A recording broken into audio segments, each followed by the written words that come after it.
Continuando nossas aulas de algoritmos aproximativos, vimos nas aulas passadas que todas essas classes, NPO difícil, PolyAPX difícil, LogAPX difícil e APX difícil, podem ser definidas utilizando uma só noção de redução entre problemas de otimização, a redução AP, Approximation Preserving, o que é algo muito bom. Um problema é NPO difícil, se todos os problemas NPO se reduzem a ele na redução AP. Um problema é APX difícil, todos os problemas APX se reduzem a ele na redução AP também. Vimos alguns exemplos, MaxSat é APX completo, SetCover é log APX completo, Click é poly APX completo, Cacheiro Viajante e o MaxWeighted Sat são NPO completos. Vimos que esses dois problemas, MaxSat e MaxWeighted Sat, são problemas bem diferentes, apesar do nome ser bem parecido, né? Vimos também a noção de ExpAPX, falei só rapidamente. A classe ExpAPX é uma classe que está entre o PolyAPX e o NPO, né? Vimos a noção de ExpAPX difícil, que também se baseia na nossa redução padrão, redução AP. ExpAPX completo também foi visto, são os problemas ExpAPX e ExpAPX difíceis. E vimos que uma noção, que duas variantes do cacheiro viajante, uma delas está em ExpAPX, é APX completo, ExpAPX completo, e a outra é NPO completo. Vimos alguns exemplos de redução, AP, e vamos mostrar na aula de hoje um recurso importante para conseguir provar resultados sobre redução AP. Então, para provar uma certa redução AP, aqui P1 se reduz a P2 na redução AP, às vezes é importante, interessante conseguir provar uma redução mais simples antes, mais intuitiva, a redução linear, que eu vou definir daqui a pouco, e com o resultado adicional, conseguimos provar a nossa redução padrão, mais importante, redução AP. Então, o que é a redução linear? Como toda redução tem uma função f e uma função g, a função f transforma instâncias do problema 1 em instâncias do problema 2, a função g transforma soluções dessas instâncias construídas no problema 2 soluções, né, do problema 2 em soluções do problema 1 da instância dada. E eu digo que um problema 1 se reduz ao problema 2 na redução linear se existem alfa e beta. Então, o ótimo do problema 2 é limitado superiormente por um fator multiplicativo alfa, né, do ótimo do problema 1. E, além do mais, a diferença entre o ótimo e o valor de uma solução no problema 1 é menor ou igual ao beta vezes a diferença do valor do ótimo menos o valor no problema 2. Né? Então, aqui uma delimitação no ótimo do 2 com relação ao ótimo do 1, e aqui uma limitação da diferença do ótimo valor no problema 1 com relação ao problema 2. Tá? Aqui, tentando encaixar a redução linear nesse panorama que nós já tínhamos visto, de todas as reduções, né? Nós já tínhamos todo esse panorama e conseguimos encaixar a redução linear aqui. A redução linear implica a redução PTAS, que eu não defini muito bem. A redução PTS, alguns autores colocam a noção de APX completude, APX dificuldade, baseado na noção da redução PTS. Então, a redução linear sozinha, para essas definições, implicaria redução PTS, estaria bem. Mas aqui mostraremos um resultado que dá para implicar daqui para cá, chegamos numa redução mais bonitinha, que é a redução AP, que implica também a PTS. Esses resultados de APX completude, em geral, envolvem que, em geral não, tem que o problema estar em APX, então é natural que isso aconteça, que essa redução linear implique a redução AP. Então vamos provar isso, que esse resultado, se eu tenho que P1 se reduz a P2 na redução linear, e P1 é um problema APX, então P1 se reduz a P2 na redução AP, nossa redução mais importante, redução padrão. Né? Perfeito. P1 se reduz a P2 na redução linear, quer dizer que existem aquelas funções f e g polinomiais, claro. Além do mais, nós temos um alfa e temos um beta, então que ocorrem aquelas delimitações. O ótimo do problema 2, eu vou escrever assim mais simplificado, né, para economizar espaço. O ótimo no problema 2 é menor ou igual a alfa vezes o ótimo no problema 1, e a diferença do ótimo menos valor no problema 1 é menor ou igual a beta vezes a diferença do ótimo menos o valor no problema 2. Aqui, claro, em módulo, porque nós podemos ter problema de minimização com problema de maximização, ou minimização com minimização, ou, né, todas as possibilidades de maximização e minimização para P1 ou P2, né? Perfeito. Então, nós temos esses delimitadores aqui, a função linear, existe a alfa, beta, a função f, a função g. Além disso, o problema P1 é APX, quer dizer que existe um algoritmo de tempo polinomial A1 que resolve o problema P1, né? Não resolve exatamente, claro, é um algoritmo gama aproximativo, usando a noção atual que estamos de aproximabilidade, é gama sempre maior ou igual a 1. Tá? Perfeito. Então, se o problema P1 é de minimização, essa é a parte mais fácil. Então, quem é o erro no problema 1? O erro é a razão menos 1. Que no caso aqui, como eu estou assumindo que o P1 é de minimização, é o valor sobre o ótimo menos 1, que é o ótimo sobre o ótimo, né? No problema 1. Ok? Então, valor 1 menos o ótimo 1 é a diferença, né, do ótimo menos o valor módulo. E é dado aqui pela redução linear, que isso é menor ou igual a beta vezes o ótimo 2 menos o valor 2 em módulo. Não sabemos se é minimização ou maximização, então tem que deixar em módulo. Além do mais, o ótimo 1 é maior ou igual o ótimo 2 sobre alfa, como é maior ou igual, e aqui também não é igual, está valendo, né? Esse alfa sobe multiplicando, vai ficar alfa vezes beta. Ótimo 2 sobre ótimo 2 dá 1, né? E vai ficar valor 2 sobre ótimo 2, tá? Valor 2 sobre ótimo 2 é a razão de aproximação 2 ou o inverso, 1 sobre R2. Se for R2, vai ficar 1 menos R2. Como R2 é sempre, a razão de aproximação é sempre maior ou igual a 1, vai ficar R2 menos 1. Então, se esse valor 2 sobre ótimo 2, for a razão de aproximação, vai ficar R2 menos 1, porque é módulo, né? Se for o inverso, 1 sobre R2, vai ficar R2 menos 1 sobre R2.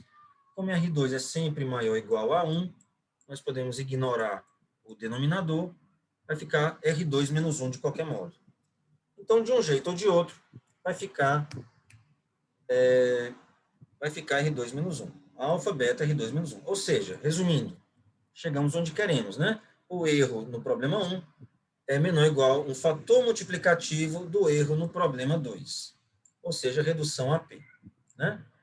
Agora, se o problema for de maximização, não podemos usar diretamente a função G, vamos obter uma função G'(S), que vai retornar o melhor entre GS e A1 de S. Vamos aplicar o algoritmo, que sabemos que existimos, o algoritmo gama aproximativo, e dada a solução S, nós vemos quanto é a solução, né? Dada a solução S no problema 2, nós observamos quem é o GS, observamos quem é a solução A1 e 1, né, da instância I1, a instância I1 do problema 1, né? E nós vemos quem é o melhor dos dois, quem tem o valor melhor, né? O mínimo ou máximo, dependendo do problema. No caso aqui, maximização. Aqui tiver o maior valor, tá? E retornamos o G', esse vai retornar o melhor dos dois. Então, quanto é o erro no problema 1? R1 menos 1. Como agora é maximização, ao invés de valor sobre o ótimo, é ótimo sobre o valor. Menos valor sobre valor, que é menos 1, né? Que vai dar o ótimo menos valor, continua igual. Só que aqui, como nós estamos pegando o melhor entre esses dois, o valor 1 é maior ou igual ao ótimo 1 sobre gama, porque o algoritmo é gama aproximativo e é um problema, né, de maximização. Ok? Esse gama, como está dividindo, vai multiplicar. Aqui eu já estou assumindo todas essas contas, esses valores aqui. Essa conta vai dar toda igual até aqui, então eu não vou reproduzir. Então, nós vamos ter alfa vezes beta vezes R2 menos 1, vai ter só esse gama mais sendo multiplicado, que está aqui embaixo, tá? Porque esse valor aqui é igualzinho tirando esse gama, né? Esse valor com esse é igualzinho, vai dar isso tudo aqui, só tem um gama adicional. De qualquer modo, o erro no problema 1 é menor ou igual a um fator multiplicativo constante, alfa é constante, beta é constante, gama é constante, vezes o erro no problema 2. Então, é uma redução a P. Tá? Esse resultado é muito utilizado, muito importante. Vamos utilizá-lo agora para provar que o problema max-cut se reduz ao problema max-trace-sat na redução a P. Vamos primeiro obter uma redução linear e depois concluir que isso vai dar uma redução AP. Tá? Perfeito. Vamos relembrar como é que é o problema max-cut. Max-cut, nós temos um grafo, vértices e arestas, sem pesos nas arestas, não necessariamente, né? Aqui nessa versão não estou assumindo pesos, e nós queremos particionar o o conjunto de vértices em dois conjuntos A e B e maximizar o número de arestas cruzando A e B, né? Arestas entre A e B. Quero maximizar isso. O AB, essa partição AB, é o que nós chamamos de um corte. Como é que vai ser a função f, que vai traduzir instâncias do max-cut para instâncias do max-trace-sat? Como é que é o max-trace-sat? É o max-sat. Nós queremos satisfazer o número máximo de cláusulas possíveis. Algumas cláusulas não precisa satisfazer todas as cláusulas, nós queremos satisfazer o máximo de cláusulas. E a fórmula satisfaz o 3CNF, né? Forma normal conjuntiva. Cada cláusula tem no máximo 3 elementos, 3 literais, né? Perfeito. Como vai ser a função f?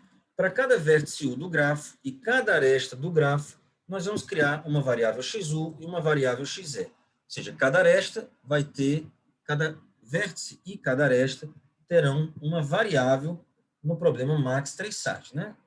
Variáveis, cláusulas em max-trace-sat. Vamos dizer agora quem são as cláusulas. Para cada aresta é igual a UV com extremidades UV no grafo G. Vamos criar 5 cláusulas no max-trace-sat.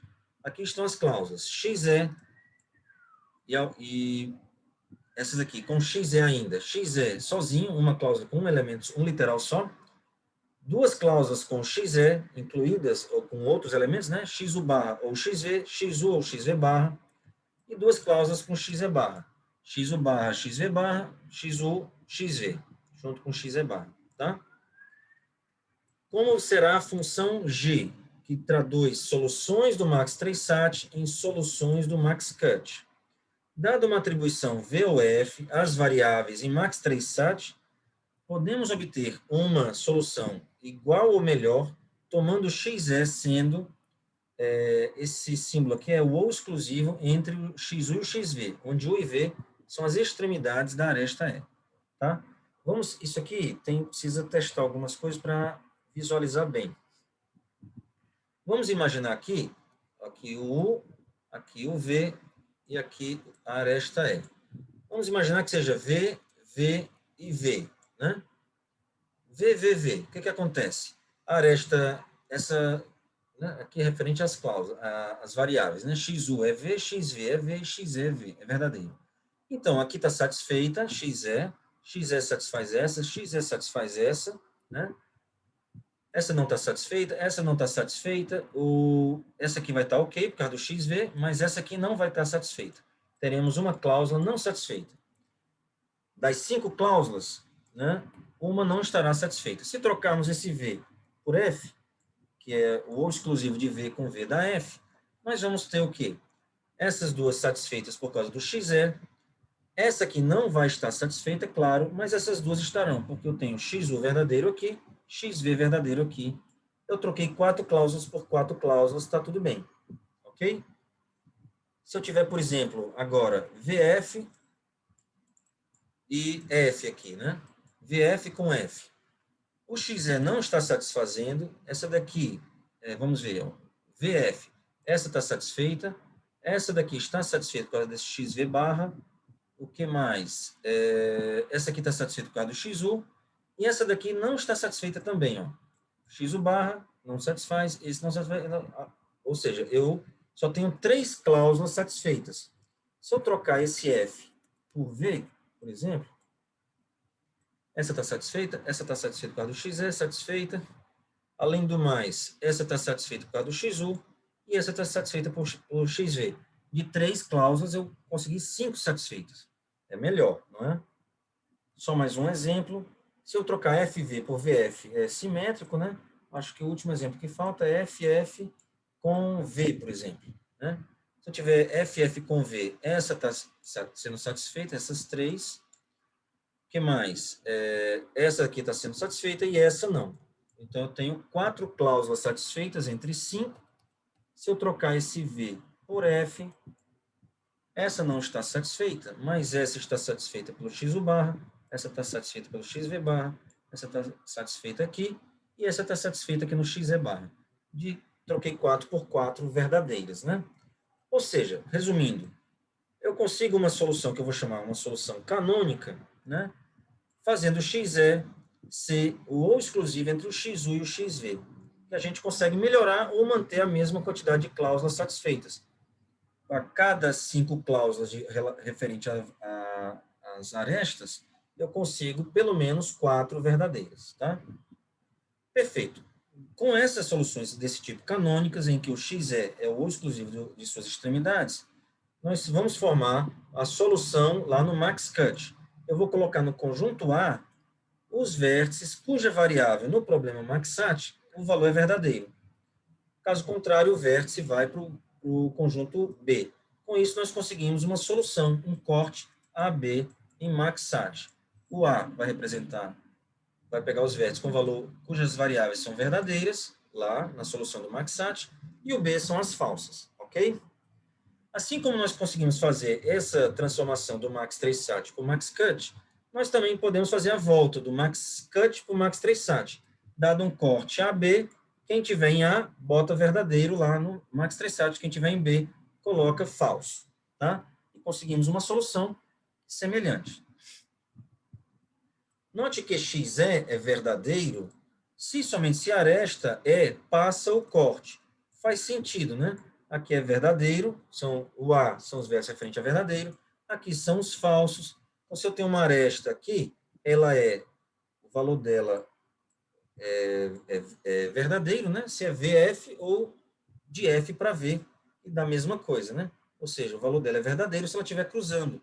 É falso se estiver aqui dentro, né?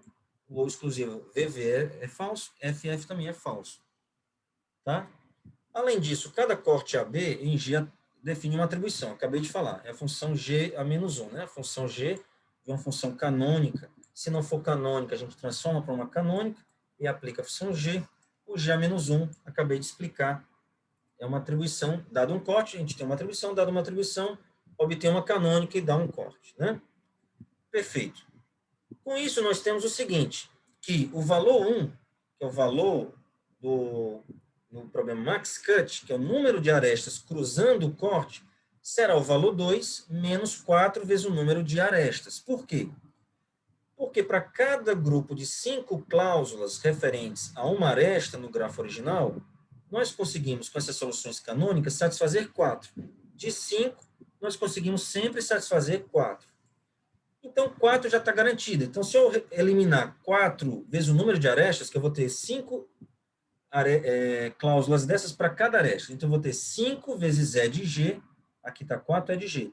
Eu vou ter 5 vezes E de G cláusulas.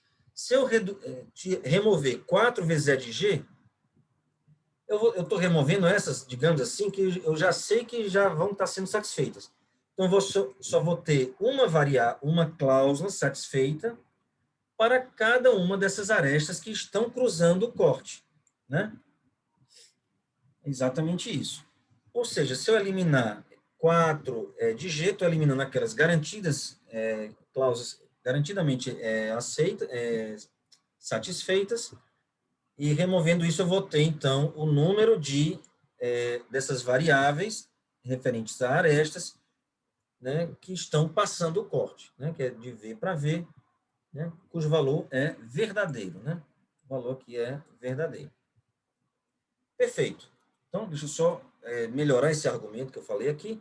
O único jeito com essas soluções canônicas, de satisfazer as 5 cláusulas é que xe seja verdadeiro. Para satisfazer tudo tem que ser verdadeiro. Aqui o xe está verdadeiro, está sendo satisfeito. Essa aqui não está satisfeito, mas como o xe ele é verdadeiro, então eu vou ter VF ou FV. De qualquer modo, se for VF, está sendo satisfeito aqui, e F está satisfazendo aqui. Ou se for FV, está satisfazendo aqui e satisfazendo aqui. É o único jeito de satisfazer as 5 cláusulas, assumindo que eu tenho essas soluções canônicas, né? Ok. Então, chegamos nessa conta, valor de 1 é igual ao valor de 2 menos 4 vezes o número de arestas. E o ótimo, como eu tenho essa função g menos 1, também vale isso. O ótimo 1 é igual ao ótimo 2 menos 4 vezes e de g. Que dado uma solução do 1, eu obtenho uma solução do 2, canônica, dado uma solução canônica do 2, eu obtenho uma solução do 1 de mesmo valor, né? Perfeito. Então, vamos lá. Nós temos esses resultados importantes, eu vou sublinhar aqui, já estamos acabando aqui a aula. Pelo algoritmo Max-Cut-Erdos, que já vimos na aula sobre Max-Cut-Erdos desaleatorizado, nós temos um algoritmo simples, né? Basta para cada vértice, joga ele com 50% de probabilidade no conjunto A, senão ele vai para o B. Nós conseguimos mostrar que metade das arestas estão cruzando o corte, né? Então, o ótimo 1 é pelo menos a metade do número de arestas, principalmente aquela versão desaleatorizada, isso é garantido, né? Ou seja, o número de arestas é menor ou igual a 2 vezes o ótimo. Então, nós podemos mensurar aqui, ó, o ótimo 2 é igual ao ótimo 1 mais 4 vezes o número de arestas, que é menor ou igual ao ótimo 1 mais 8 vezes o ótimo 1. Né? O número de arestas é menor ou igual a 2 vezes o ótimo, 2 vezes 4, 8. 8 vezes o ótimo mais 8 vezes o ótimo, 9 vezes o ótimo 1. Com isso, chegamos à conclusão que o ótimo 2 está delimitado por 9 vezes o ótimo 1, que é uma das restrições aqui da restrição da redução linear.